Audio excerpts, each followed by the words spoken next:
Luis Fernando. Atendiendo tu inquietud, te informo que en tu caso no puede considerarse como tortura porque es parte de un procedimiento que en primera instancia acepta la persona, no practicarse. O sea, aquí lo único que ustedes tienen que verificar para que no sea considerado como tortura es que en un momento dado la persona haya dado su consentimiento informado, o sea, que tenga claramente en qué consiste la prueba, que resuelvan sus dudas y que en un momento dado ella acepte que se ha practicado. Y tan es así que recuerdo que en el formato inclusive les preguntan de qué temas de pronto no desean que les sean cuestionados, que yo sé que ustedes lo utilizan dentro de su metodología, ¿no? Para en un momento de identificar ya los temas que de pronto les son de inquietud, ¿no? Para la persona, pero aquí yo me enfocaría más a esta cuestión del consentimiento informado, que la misma ética de los profesionales de la salud a nivel internacional nos exigen como principios generales que debemos acatar en el trato que damos a las personas. Entonces, ya la persona, digamos que se está sometiendo voluntariamente a este evento. No sé si quedó aclarada tu duda. Gracias, Luis Fernando.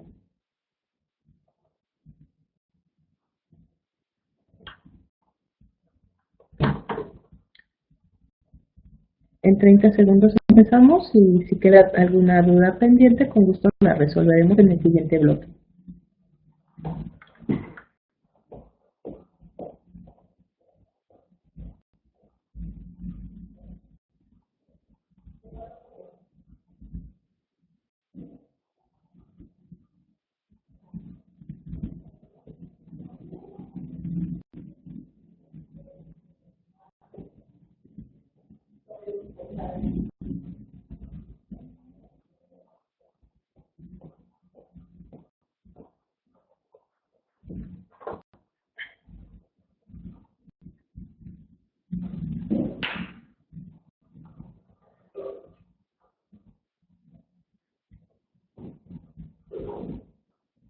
Ok, ¿ya están listos para empezar el siguiente bloque?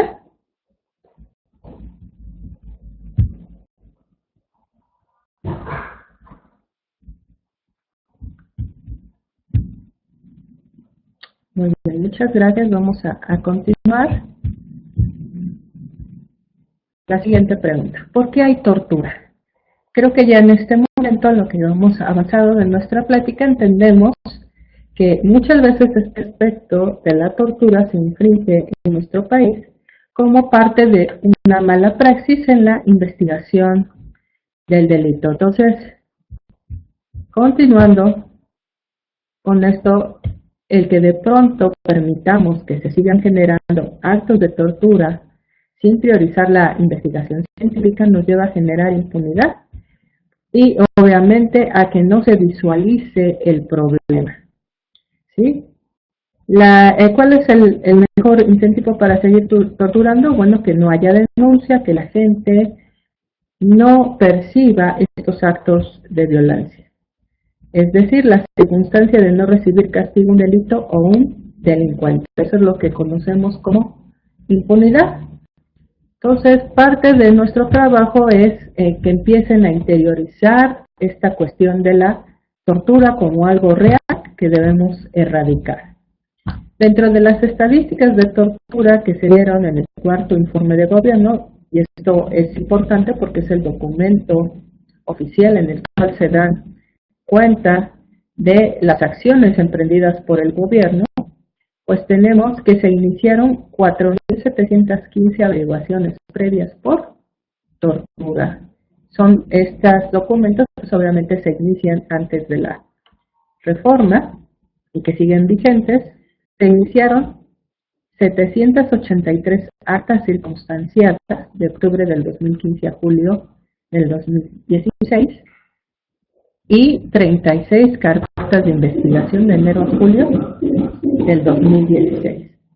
Esto me lleva en un momento dado a que veamos la disparidad que hay entre las averiguaciones previas por tortura y las carpetas que ya están iniciadas en el nuevo sistema, en el proceso penal acusatorio por el mismo delito. O sea, realmente no podemos decir que ha reducido la tortura. Hay algún elemento que de pronto impide que la gente esté denunciando. También hay que tener claro que no todos los actos de tortura que se inician, pues en un momento dado es porque así es, como de pronto ahorita nos preguntaba, ¿no? O sea, por eso es que el mismo protocolo habla de personas que al parecer, ¿no? Hay una presunción, pero no podemos también calificar en primera instancia que así haya sucedido, porque a contrario de nosotros también es realidad que muchos delincuentes han tomado esta cuestión de la tortura como un medio de defensa, ¿no? Incluso ellos mismos se llegan a golpear en las patrullas, ellos mismos se llegan a lesionar para de pronto atribuirle esa responsabilidad al servidor público o a la persona que tuvo la intervención en su caso.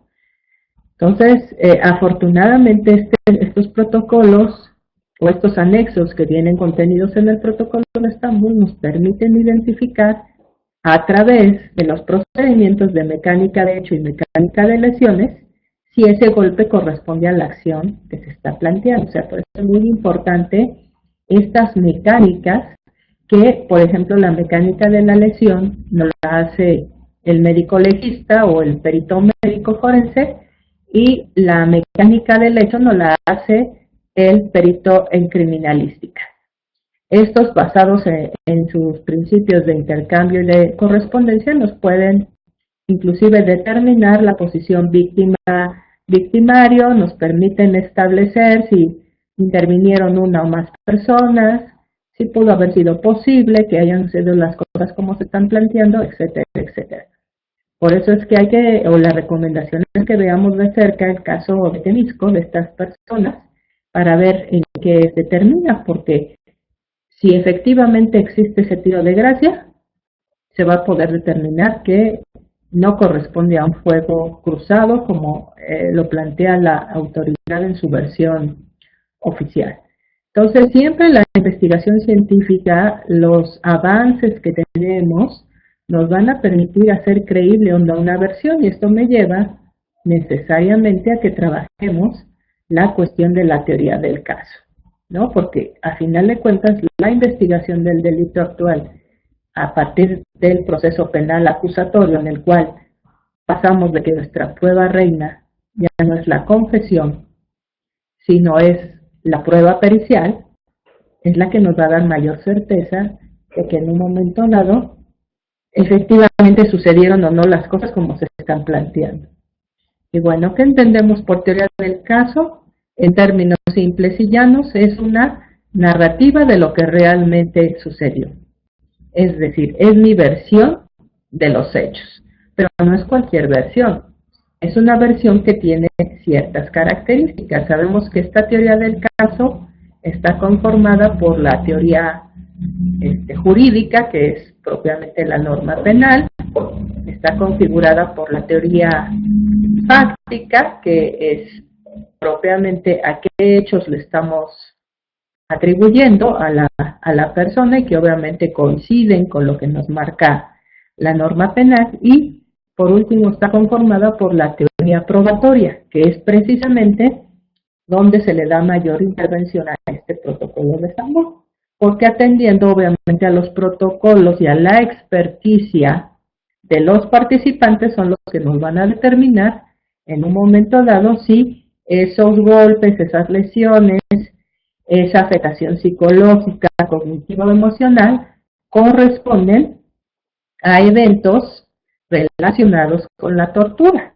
porque no es lo mismo que yo me infrinja un golpe voluntariamente a que otra persona lo haga. La posición, la profundidad, la fuerza cambian, entonces la posición también es diversa. En primera instancia, los principios que se utilizan son el de intercambio y correspondencia. En relación al intercambio, bueno, pues el agresor siempre se lleva algunos elementos del objeto de la persona vulnerable y a su vez también los deja, ¿no? Y obviamente en la cuestión de la correspondencia, pues el objeto vulnerante siempre va a dejar su forma en el objeto vulnerado. Aquí incluso, precisamente con lo que nos dice Miguel, pues es lo que comentábamos, ¿no? No es lo mismo de que yo me infrinja un pellizco a que de pronto lo haga otra persona. Va a cambiar la posición, en la manera como los mecanismos del pulgar, el índice, van a dejar su huella en un momento dado si me lo realizo yo mismo. Entonces, nos ayuda inclusive la cuestión de la coloración, que vamos a ver más adelante, de la lesión producida, porque nos habla de esa temporalidad, ¿no? El cambio de la coloración va a ser un referente que nos va a llevar a estas cuestiones. Bien. En relación a la tortura, tenemos que es el derecho que tienen las personas a no ser sometidas a tortura, está previsto en el derecho internacional. Bien, tenemos como referente la Convención contra la Tortura y otros tratos o penas crueles, inhumanos y degradantes, que en su artículo 1.1 nos dice que a los efectos de la presente convención se entenderá por el término tortura todo acto por el cual se inflige intencionalmente a una persona dolores o sufrimientos graves, ya sean físicos o mentales, con el fin de obtener de ella o de un tercero información o una confesión, de castigarla por un acto que haya cometido, o se sospeche que ha cometido, o de intimidar o coaccionar a esa persona o a otras, por cualquier razón basada en cualquier tipo de discriminación, cuando dichos dolores o sufrimientos sean infligidos por un funcionario público u otra persona en el ejercicio de funciones públicas, a instigación suya o con consentimiento o asistencia. Aquí es muy importante ver, por eso les subrayo aquí graves, porque la dificultad de pronto es cómo podemos determinar esa gravedad. O sea, atendiendo a esta significancia de la que hablábamos en el bloque anterior, pues lo que para unas personas puede ser muy grave, para otras no. Entonces, esto puede ser un elemento que nos impida identificar estos actos de tortura, que podamos considerarlos graves o no. Ahora, aquí también esta definición nos dice que los sujetos activos deben ser funcionarios públicos o personas en el ejercicio de funciones públicas, es decir, es limitante a que el sujeto activo forzosamente tiene que ser un servidor público o estar haciendo funciones públicas. La Organización de Estados Americanos establece la Convención Internacional para Prevenir y Sancionar la Tortura, que en su artículo 2 dice que para los efectos de la presente convención se entenderá por tortura todo acto realizado intencionalmente por el cual se inflijan a una persona penas o sufrimientos físicos o mentales con fines de investigación criminal, como medio intimidatorio, como castigo personal, como medida preventiva, como pena o con cualquier otro fin. Es decir, ya hay una ampliación, no nada más a la investigación, sino que ya hablamos de que sea un medio intimidatorio, castigo personal, una medida preventiva, etcétera, etcétera. Se entiende también como tortura la aplicación sobre una persona de métodos tendientes a anular la personalidad de la víctima o a disminuir su capacidad física o mental, aunque no causen dolor físico o angustia psíquica. ¿Sí? O sea, ya nos está hablando aquí de inclusive relaciones de poder, en el cual se trata de minimizar o disminuir la personalidad de la víctima. La Declaración Universal de los Derechos Humanos comprende ese derecho en el artículo 5, en el cual dice que nadie será sometido a torturas ni a penas o tratos crueles, inhumanos o degradantes. El Pacto Internacional de Derechos Civiles y Políticos nos refiere que nadie será sometido a torturas ni a penas o tratos crueles, inhumanos o degradantes, en particular Nadie será sometido sin su libre consentimiento a experimentos médicos o científicos. En cierta manera, si te das cuenta, Luis, en relación a la pregunta que me hiciste, aquí nos compete esto del consentimiento, cómo es tan importante que la persona esté informada y que dé su consentimiento para que se realice una práctica que obviamente puede producirle angustia, pero no es derivado de tu acción, sino propiamente de la metodología que ya fue informada y que fue consentida. La Declaración sobre la Protección de todas las personas contra la tortura y otros tratos o penas crueles, inhumanos o degradantes nos dice en su artículo primero: la tortura constituye una forma agravada y deliberada de trato o pena cruel, inhumano o degradante y constituye una ofensa a la dignidad humana. Aquí agregamos un elemento esencial que es muy importante, que es la dignidad humana. Esa dignidad humana es intrínseca a nuestra condición de personas y atendemos a que la persona la ejerce libremente. Así como de pronto este significado es diferente para cada uno de nosotros, también la asunción de la dignidad es diversa. Ejemplo de ello es los concursos que de pronto salían en la televisión, en la cual les daban dinero a las personas por realizar ciertas conductas, ¿no? Quitarse la playera. Habrá personas que llegaban y les ofrecían 100 pesos y se la quitaban. Había otros que a lo mejor les ofrecían más dinero y no se la quitaban. Cada uno más digno a otro. ¿Cómo podemos de pronto establecer esa dignidad en cada persona si todos somos únicos e irrepetibles? Bueno, partimos de la idea de que la dignidad es una acción de congruencia con nuestra escala de valores, es decir, cada uno de nosotros tenemos una escala de valores que hemos conformado a partir de nuestras historias de vida, de nuestras experiencias previas, y constantemente estamos ponderando. A veces, sin darnos cuenta, nuestra mayor actividad es ponderación, es decir, estar sopesando, estar comparando, ¿no? Podemos ir en el transporte público y de pronto ver que una señora golpea a su hijo. Habrá unos que lo consideren correcto, habrá otras personas que digan que eso es excesivo, habrá otras personas que digan que eso no se puede permitir en ningún caso. Todo esto tiene que ver con la escala de valores que cada uno de nosotros ejercemos.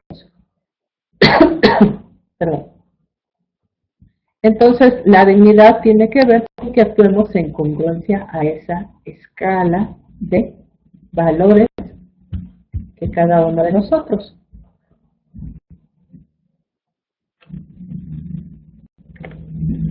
Perdón.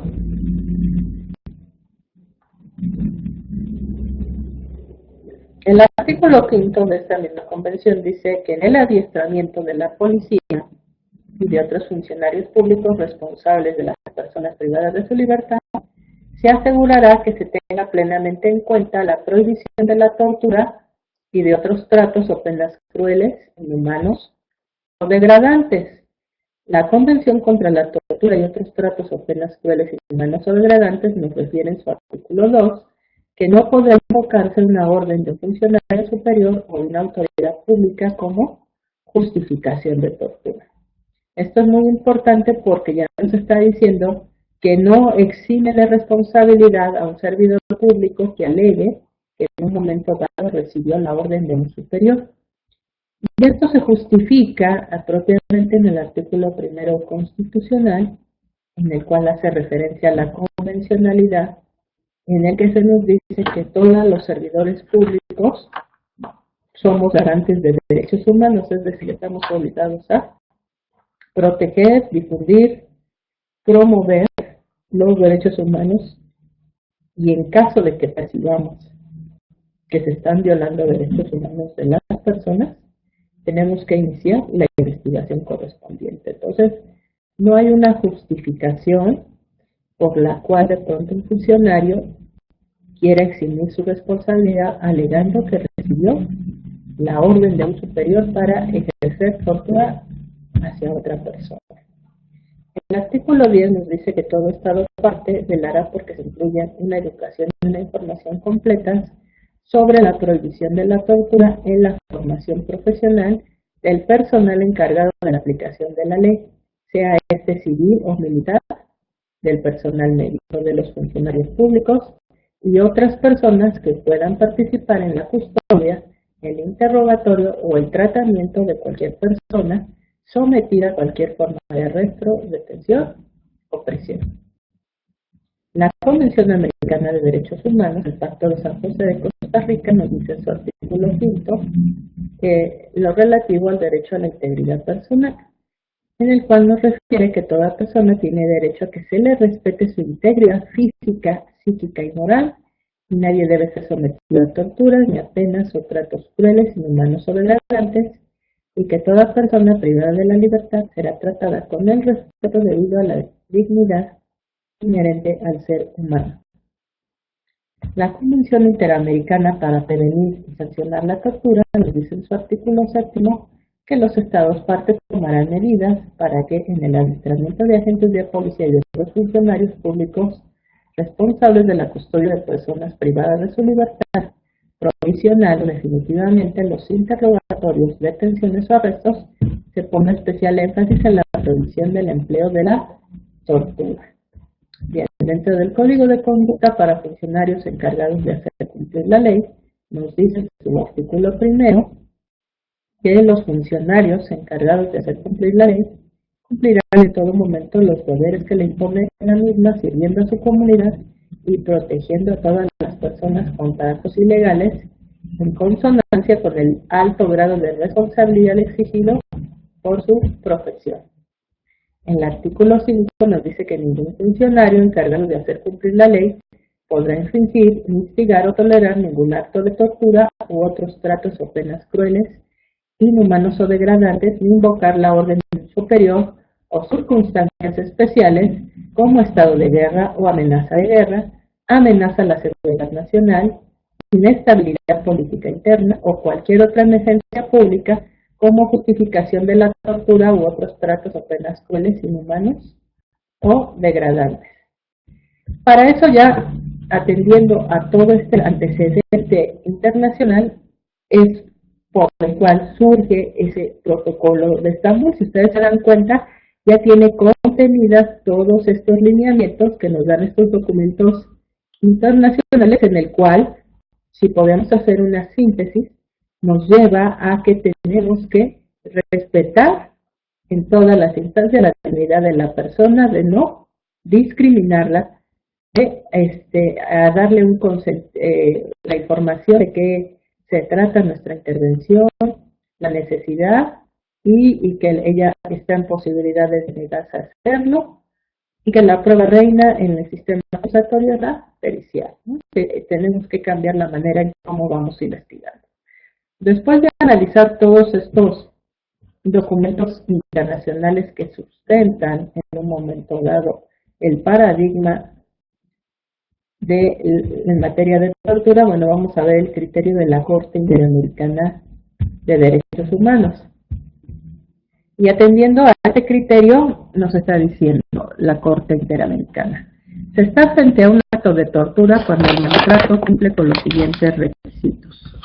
Es intencional, es decir, hay una intención de causar el daño, se causan severos sufrimientos físicos y mentales y se comete con determinado fin o propósito. Si ustedes se dan cuenta, abajo de la lámina vienen algunos antecedentes en los cuales la Corte emite este criterio en relación a la tortura. Y bueno, tenemos el caso Alves contra Argentina, Fondo Reparaciones y Costas, sentencia del 11 de mayo del 2007. El caso Rosela Cantú y otros contra México, sección preliminar, Fondo Reparaciones y Costas, la sentencia del 31 de agosto de 2010, serie C. En el asunto Fernández Ortega y otros contra México, caso Fernández Ortega y otros contra México, exención preliminar, fondos, reparaciones y costos, sentencias del 30 de agosto del 2010. Si ustedes se dan cuenta en las fechas de las sentencias del 2010, fueron casos que condenaron a nuestro país por la aplicación de la tortura y violación reiterativa de derechos humanos, y esto obligó a que se hiciera la reforma en materia de derechos humanos del 6 y 10 de junio de 2011. ¿Sí? Para que vean cómo es importante, cómo influye en nuestras legislaciones de pronto estas sentencias de la Corte Interamericana. Entonces, aquí nos lo dice precisamente que la Corte Interamericana de Derechos Humanos ha establecido que un acto de tortura puede ser perpetrado tanto mediante actos de violencia física como a través de actos que produzcan en la víctima un sufrimiento psíquico o moral agudo. Adicionalmente, ha reconocido que la violación sexual es una experiencia sumamente traumática que tiene severas consecuencias y causa gran daño físico y psicológico que deja a la víctima humillada física y emocionalmente. Situación difícilmente superable por el paso del tiempo, a diferencia de lo que acontece en otras experiencias traumáticas. Nos dice también la Corte que se ha establecido que un acto de tortura puede ser perpetrado tanto mediante actos de violencia física como a través de actos que produzcan en la víctima un sufrimiento psíquico o moral agudo. Entonces, se entiende que las mujeres víctimas de violación sexual también experimentan severos daños y secuelas psicológicas y aún sociales. O sea, vean cómo trasciende el daño de la tortura, lo que hablamos del significado del evento, no nada más a la víctima, sino también a la sociedad. ¿Qué pasa en algunas comunidades indígenas de algunos estados de nuestro país, precisamente para evitar hacer señalamientos, estigmatizaciones? ¿Qué pasa con una mujer que fue violada? ¿No? Muchas veces es expulsada de su comunidad y repudiada por su pareja e inclusive por su familia. Entonces vemos que el mismo evento no nada más tiene una afectación física y psicológica, sino también hay una afectación de carácter social. Bien. ¿Cuáles son las obligaciones estatales en materia de tortura y malos tratos? Bueno, en primera instancia, los Estados miembros, en este caso México, que ya ha firmado y aceptado estos documentos internacionales, tenemos obligación de respetar el derecho a la integridad personal, no torturar ni maltratar a las personas y garantizar el derecho a la integridad personal, es decir, una obligación positiva.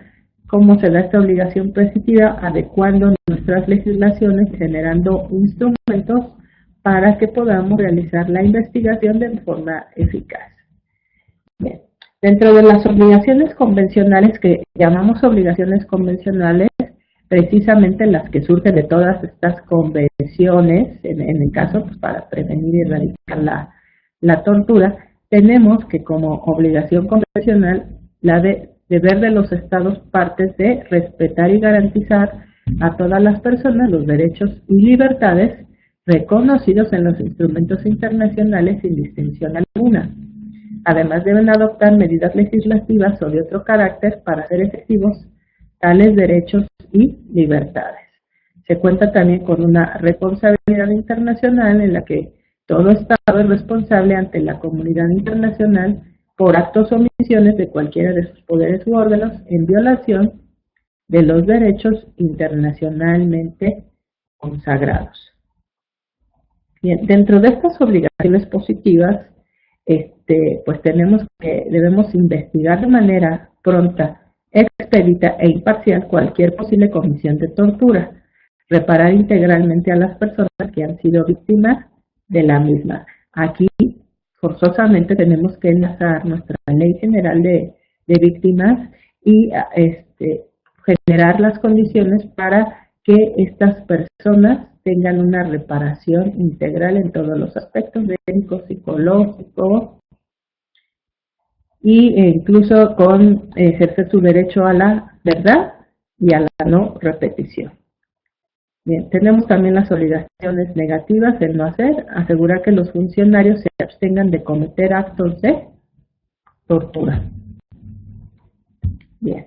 Atendiendo a las obligaciones positivas que tenemos que derivan de estas convenciones internacionales, el primero de ellos es que la principal afectación que se da por la tortura es a la integridad personal.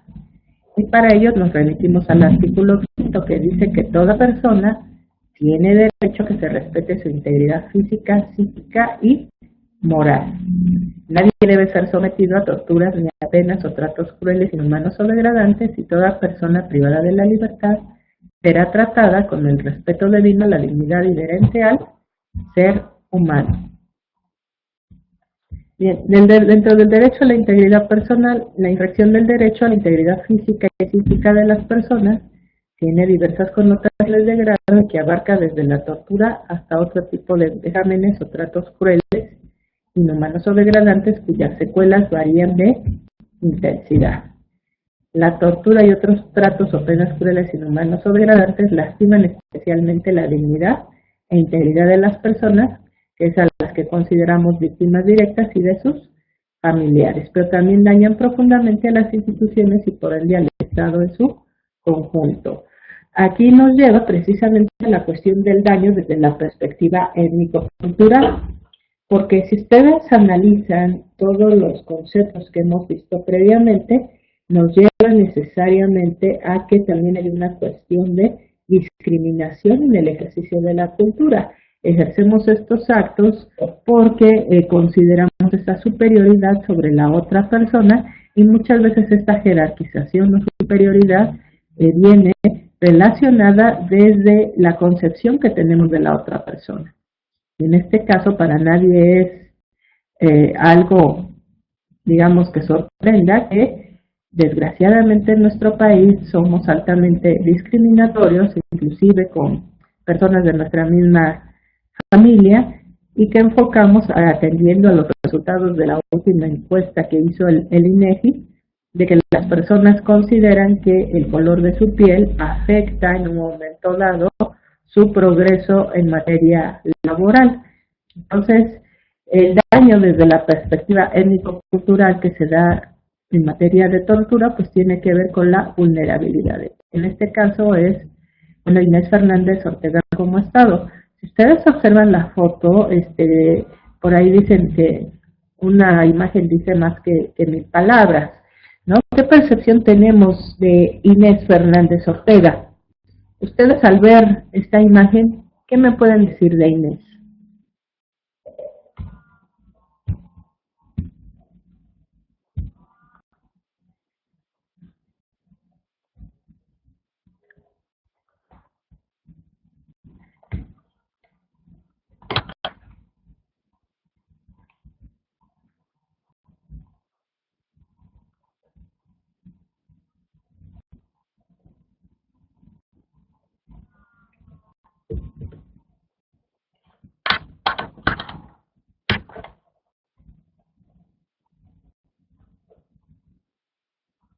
Ok, Miguel me dice indígena con preconcepciones de tipo sociodemocrático.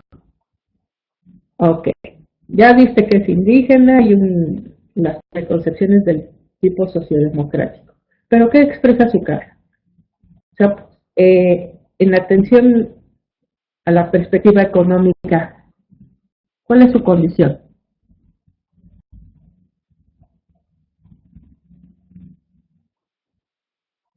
Pues de pobreza, ¿verdad? Vemos que no trae en un momento dado aretes, no usa maquillaje, que de pronto es la imagen que tenemos, a imaginación, exactamente, Luis Fernando. Entonces hay un grado de vulnerabilidad, o sea, esta mujer, si habláramos de términos sociológicos, ha sido víctima inclusive del mismo sistema, ¿no? Porque este caso se da en la sierra, donde no tienen los servicios básicos, viven en condiciones muy precarias, son personas que a veces no tienen acceso ni siquiera a agua potable, no tienen que caminar o acarrear agua del pozo más cercano, y de pronto con todas las afectaciones de que ha sido objeto por su condición de ser indígena, de ser mujer, se ve sometida a unos soldados que abusan sexualmente de ella, que le producen lesiones muy graves y que ella, para atenderse de sus lesiones, el hospital más cercano está a varios minutos, creo que inclusive a horas del lugar. Y aún así se le niega la atención y no se hace una investigación adecuada porque ella es una indígena, ignorante, y obviamente los imputados son altos soldados del ejército. Entonces, hay un abuso precisamente o una jerarquización en base a su etnia cultural.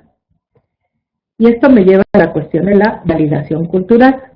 No se limita a la tradición de un idioma o de una lengua, sino que requiere conocer una forma de ver y entender el mundo de la población a la que estará dirigida. Aquí como ejemplo tenemos que para la mayoría de los pueblos indígenas de América Latina, su cosmovisión parte de un carácter holístico de las relaciones sociales y de la persona. El individuo existe y está en el mundo en relación con sus difuntos, con la naturaleza y con el cosmos. Por lo tanto, cuando la persona queda dañada, la repercusión va más allá del individuo y el daño se plasma en ese conjunto de relaciones. En el caso precisamente de Inés Fernández, observamos que la etnia a la cual ella pertenece es muy importante, la cuestión de que ella se guarde para el marido. Entonces, al haber sido violada y dejada, tiene un efecto en su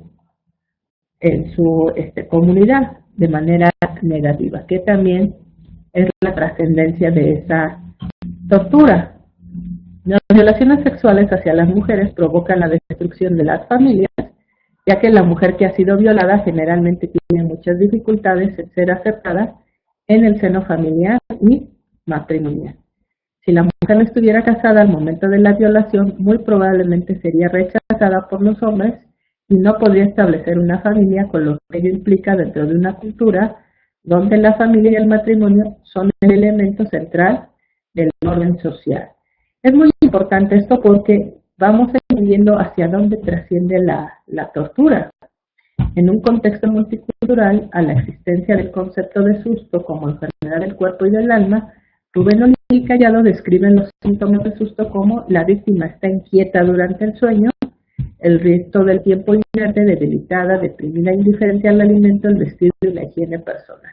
O sea, estas afectaciones psicológicas, emocionales, en la cual el torturador se aprovecha de la condición de vulnerabilidad de la víctima en ese momento, por su condición socioeconómica, por su condición de raza, de cultura, de que está en desventaja por estar privada de su libertad, que está maniatada, que está esposada.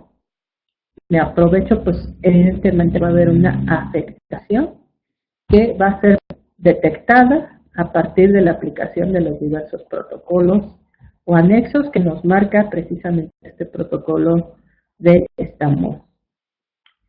Se habla de que este susto se presenta cuando las relaciones sociales y el orden social que rodea a una persona se quiebran, produciéndose una ruptura de las relaciones armónicas entre personas, difuntos y la naturaleza, que son el eje central de la cosmovisión indígena. Lo que comentábamos anteriormente, la desnudez aumenta el terror psicológico. Ustedes recordarán las imágenes que estuvimos observando de lesiones producidas por la tortura, que la mayoría de ellos están desnudos. La mujer en particular se traumatiza por el solo hecho de pensar lo que le pueden hacer sus aprensores al estar desnuda. Entonces, imagínense esta mujer estando desnuda y luego con los ojos cubiertos, qué grado o qué nivel de afectación cognitiva emocional puede producir. Hay personas que en este momento, lo que les decía, puede ser que hasta se orinen del susto, ¿no? De no saber qué es lo que les va a suceder. Tenemos que hay una falta de formación en técnicas de evaluación psicológica forense centrada en las víctimas. No quiero decir que todos los casos, pero sí es una realidad.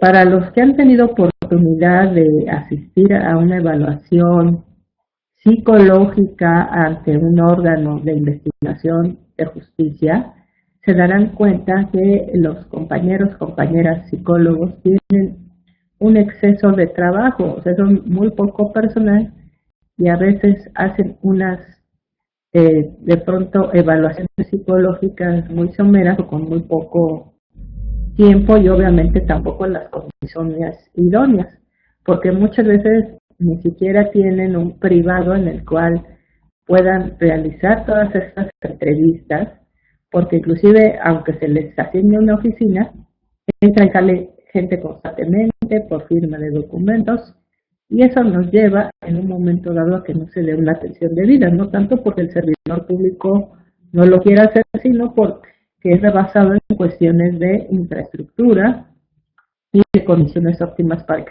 se realice.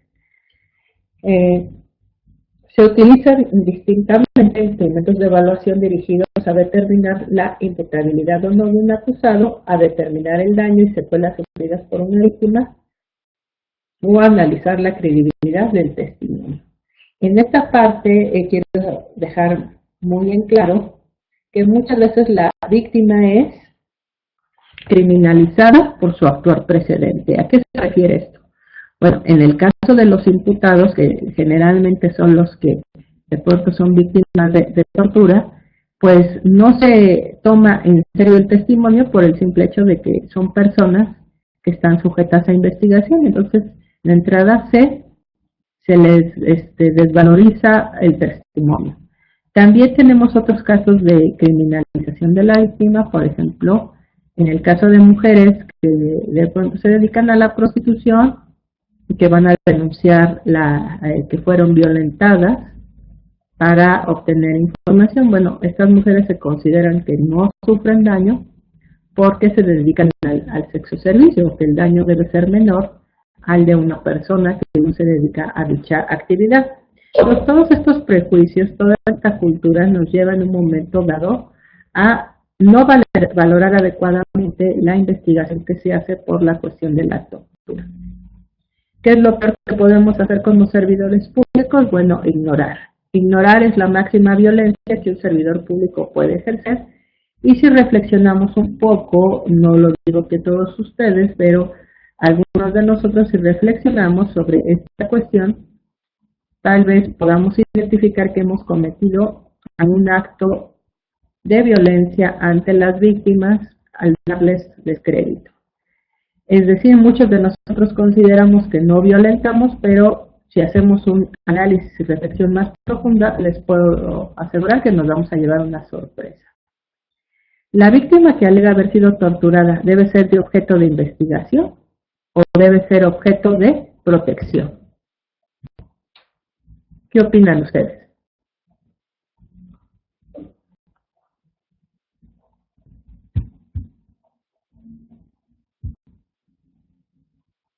Victoria nos dice que ambas. Luis Fernando, ambas. Okay. Deben ser ambas, pero en primera instancia tenemos que proteger a la víctima. ¿Por qué? Porque si no protegemos, ¿cómo podemos garantizar realmente hacer la investigación? Entonces, partiendo de este punto,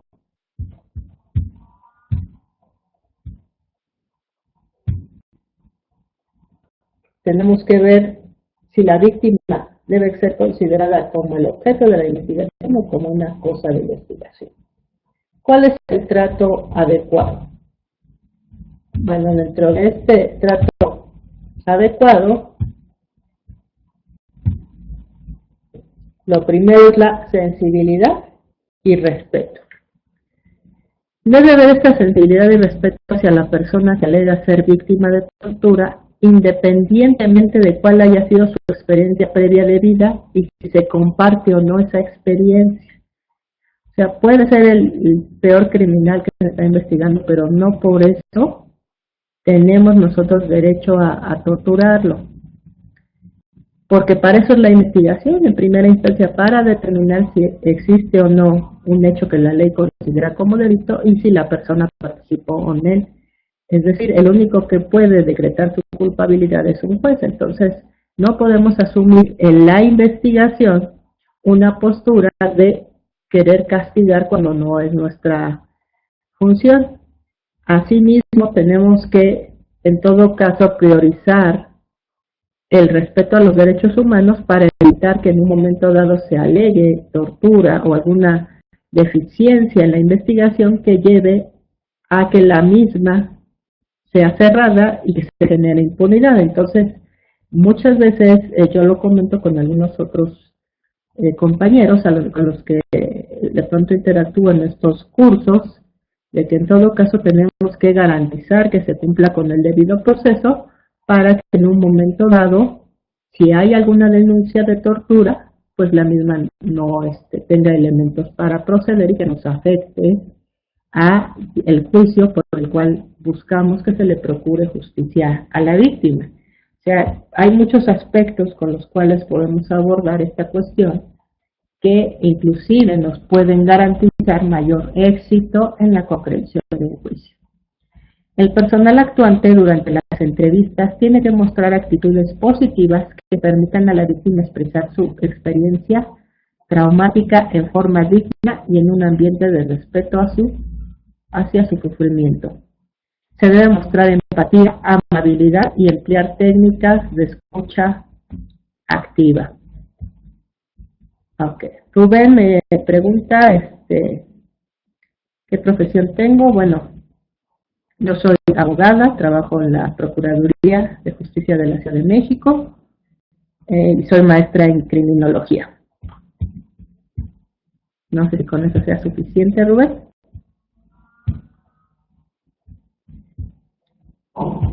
Bien. ¿Cuál es la situación emocional?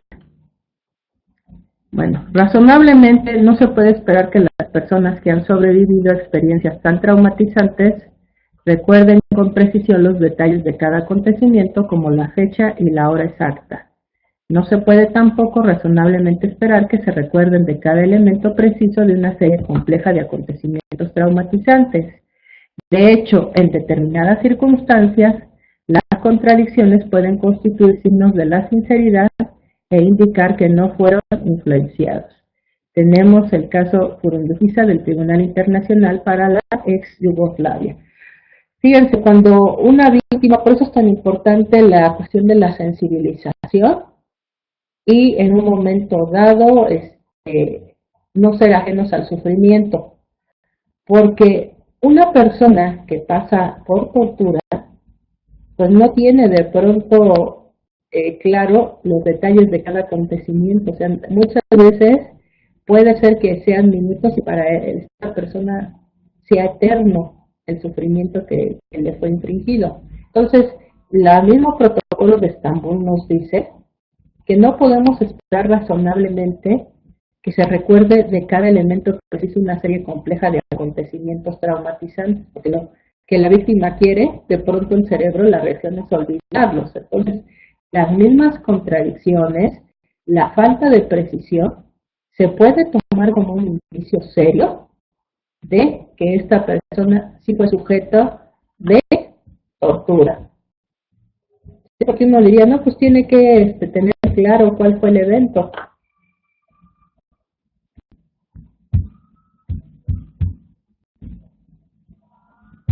Entonces, el mismo protocolo nos lleva a eso. El siguiente cuestionamiento que tenemos que hacer con una víctima de tortura es, ¿necesitar apoyo? Pues claro que necesita apoyo. Tenemos que entender, ¿habrá amenazas de por medio? Pues muchas veces existe esta amenaza, ¿no? De que si dices algo, puede pasarle algo a tu familia. Por eso es que le digo, el torturador busca investigar el entorno. Bien, ¿cuál es el sistema de protección al cual se puede acceder? Bien, pues en primera instancia tendremos que ver esta valoración médico-psicológica, ¿no? Los dibujos son muy claros, hay que ver la cuestión de cómo se dio esta afectación en el comportamiento, las actitudes, el lenguaje no verbal, las afectaciones que hubo físicamente, etcétera. ¿Y cómo vamos a establecer ese sufrimiento físico o mental severo? Bien, atendiendo precisamente, si ustedes observan abajo de la lámina, miren los referentes de los casos que ha llevado la Corte. A ver, ¿todos me observan? ¿Me observan en imagen? Ok, yo creo que debe ser algún problema de conexión, Rubén.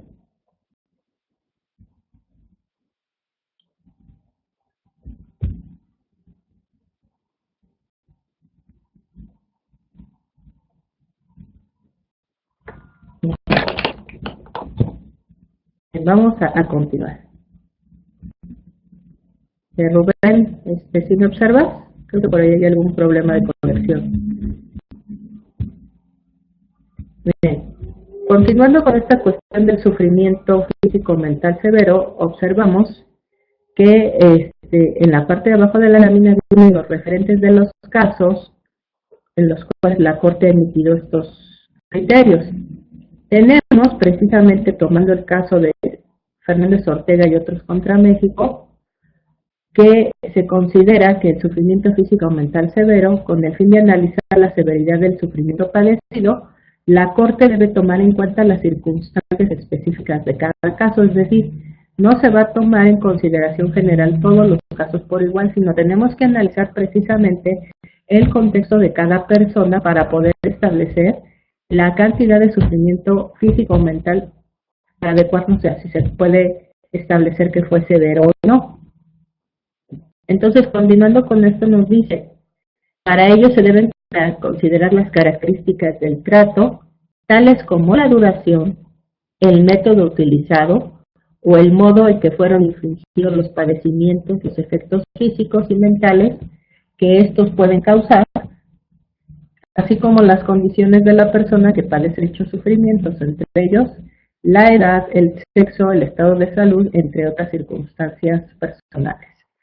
Bueno, con estas cuestiones podemos recordar el caso de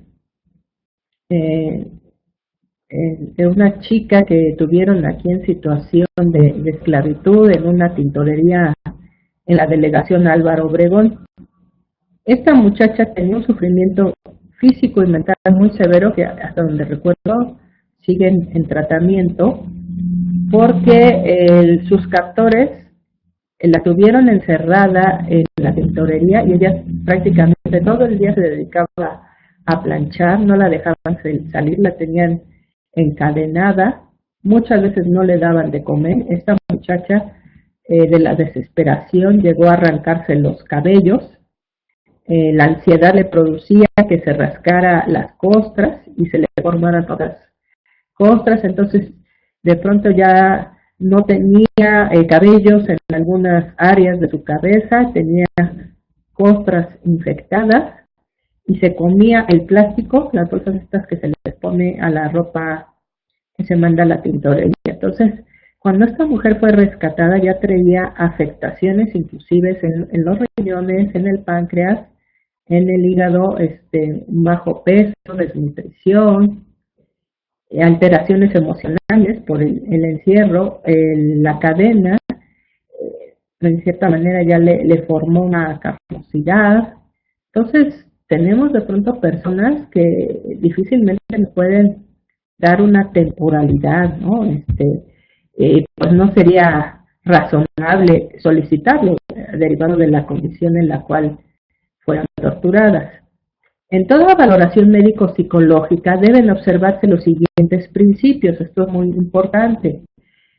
Ante todo, el respeto a la dignidad humana, la debida diligencia, es decir, concretarnos a hacer las pruebas y los cuestionamientos estrictamente necesarios que nos lleven a la configuración de tipo penal, evitar no revictimizar, el de pronto hacer preguntas impertinentes que las respuestas no nos aportarían elementos que no sean de utilidad para la investigación, el enfoque diferencial, que tenemos que atender a la pertenencia a grupos etarios. Con grupos etarios hablamos de que sean mujeres, niños, niñas, adolescentes, pertenecientes a una etnia indígena o que son pertenecientes a la comunidad lésbico, gay, transgénero, transexual, travesti, intersexual.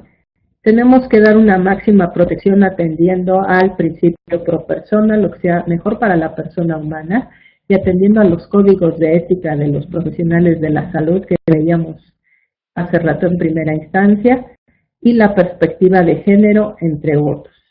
Porque muchas veces, como lo vimos en el caso de Inés Fernández Ortega, la persona ya viene de un proceso de victimización previa, derivado por su condición socioeconómica, cultural, y todavía la afectación es mayor porque se le produce un daño por la persona que tendría la obligación de protegerla. Las víctimas de tortura tienen derecho a la protección del Estado a través de las autoridades respectivas, y esta debe ser eficaz, basada en los principios de esta Ley General de Víctimas. La protección a las víctimas de tortura, de los intervinientes o colaboradores en un procedimiento penal, así como de las personas o familiares cercanas a todos ellos, se otorgará en términos de lo dispuesto en la Ley Federal para la protección de personas que intervienen en un procedimiento penal. Dentro de esto es muy importante la intervención de Juan Méndez respecto a los dictámenes médicos que desconocen la tortura. Juan Méndez es el relator especial sobre la tortura y otros tratos o penas crueles, inhumanos o degradantes. Y nos dice precisamente Juan Méndez que en México la tortura y el maltrato a los detenidos es una constante, es un gran problema que está facilitado por múltiples factores, destacando los médicos legales.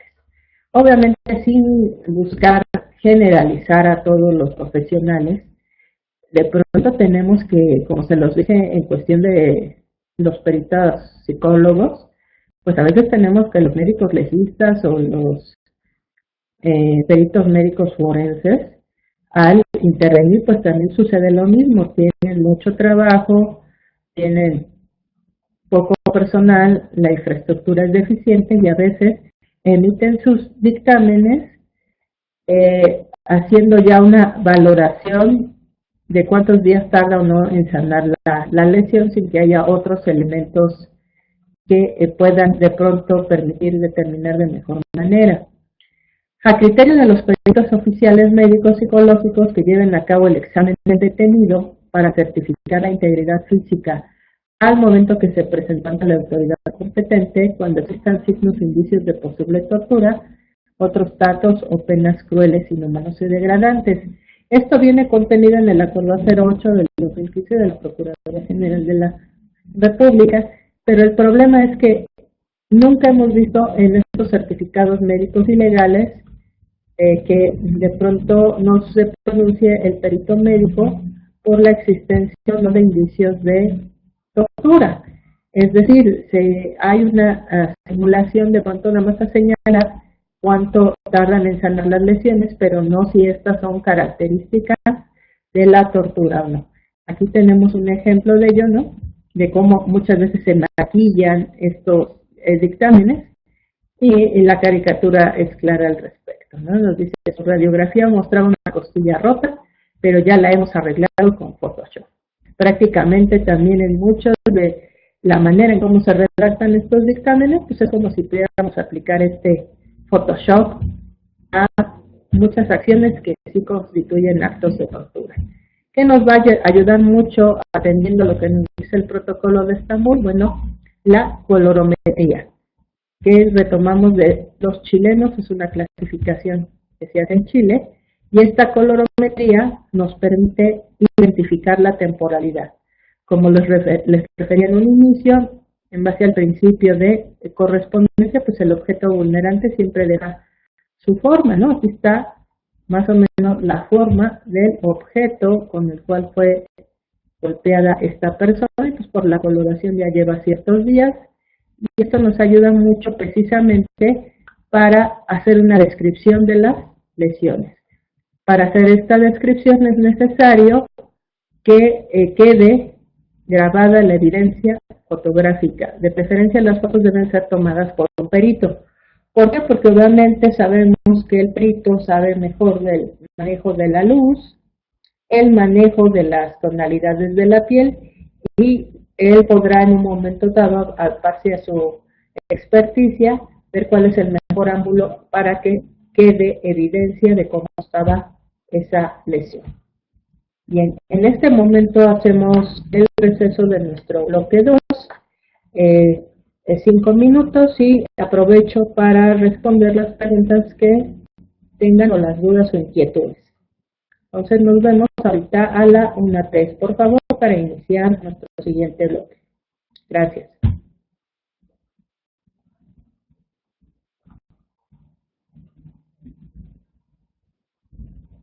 Rubén me pregunta en caso de una persona con diabetes.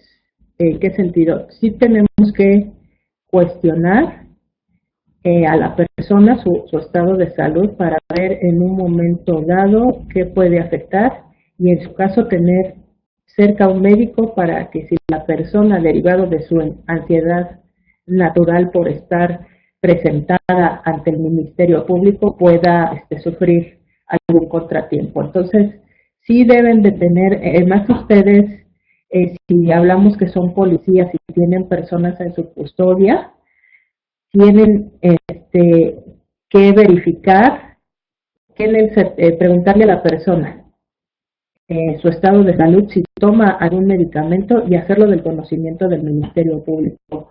De preferencia que sea por escrito. ¿Por qué por escrito? Porque ustedes tienen en todo caso una manera de protegerse y justificar que están realizando acciones para proteger la salud de esta persona.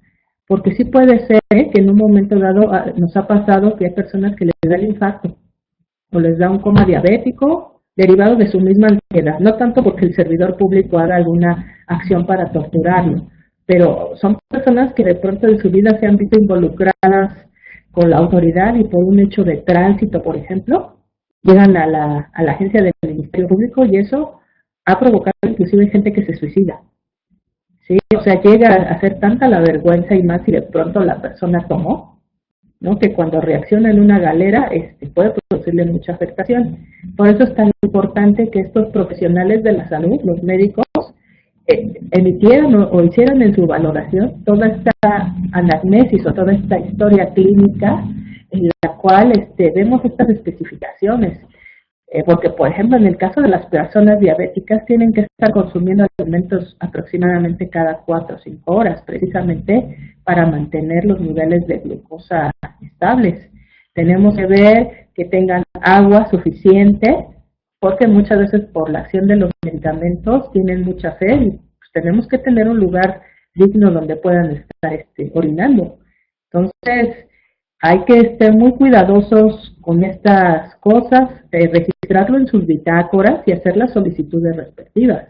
Inclusive hacer la referencia que la persona dice que consume ciertos medicamentos y cuáles son las horas, para que haya una persona que se los suministre. Porque también no podemos decir, nada más porque yo digo que tomo, por ejemplo, metformina, y no sea cierto, puede hacer que esta persona quiera usarlos para producirse un daño mayor o para pretender suicidarse, qué sé yo. Entonces, lo que nos va a servir a nosotros es precisamente los registros y qué acciones hicimos para la atención, porque obviamente no puedo esperar que si de pronto son policías que tengan los conocimientos médicos suficientes para atenderlos ustedes, pero que si ustedes dieron aviso oportunamente al Ministerio Público de esta situación, y que en todo caso pues fue el Ministerio Público o el funcionario respectivo quien tuvo aviso. Rubén, ¿se puede considerar alteración a la salud? Bueno, sí se puede considerar, Rubén, pero aquí el punto medular es que una cosa es que yo mismo, por mi condición, mi ansiedad, por estar en una situación que me es adversa, me altere yo mi salud, pensando a que por acciones de otras personas se altere mi salud. Sí, porque obviamente alguien que es muy nervioso, alguien que es hipocondríaco, pues no lo podemos evitar, que que él mismo tenga esta sensación, pero ya sale fuera de nuestro control.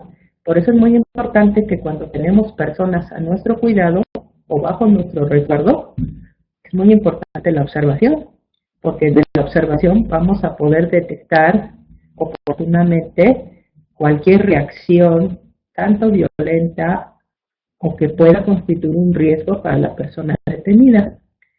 Nos dice Rubén que conoció a una persona que le comentó que cada vez que lo detenía la policía les gritaba, soy diabético. Pues sí, puedas gritarlo, pero eso no impide que te puedan detener sin que se vea alterada tu salud. Se siguen los protocolos respetando la dignidad de la persona, informándole sus derechos, que se le va a trasladar al Ministerio Público, ya sea por una cuestión de flagrancia, que haya una presunción, o por una petición de parte, y evidentemente pues hay que darles ese trato humano a cualquier persona, aunque no sea diabético, ¿no? Entonces, es eso, es una cuestión de que seamos o que demos un trato digno a todas las personas. Evidentemente, a alguien que tiene características o condiciones especiales, pues tenemos que dar un trato diferenciado. A eso se refiere un poco a lo que hablaba hace rato del enfoque diferencial, ¿no? En nuestro país, a veces, como les digo, prejuzgamos a las personas que decimos, pues lo inventan, ¿no? Para que no los detengamos o les demos un trato preferencial, pero ante la duda, como decía por ahí Miguel, pues lo mejor es tratarlos bien a todos, obviamente dentro de nuestras atribuciones, y en todo caso hacer los reportes y los registros en las bitácoras respectivas, para evitar que en un momento dado se nos cuestione el por qué no realizamos tal o cual actividad. Bien, vamos a comenzar ya con nuestro tercer bloque.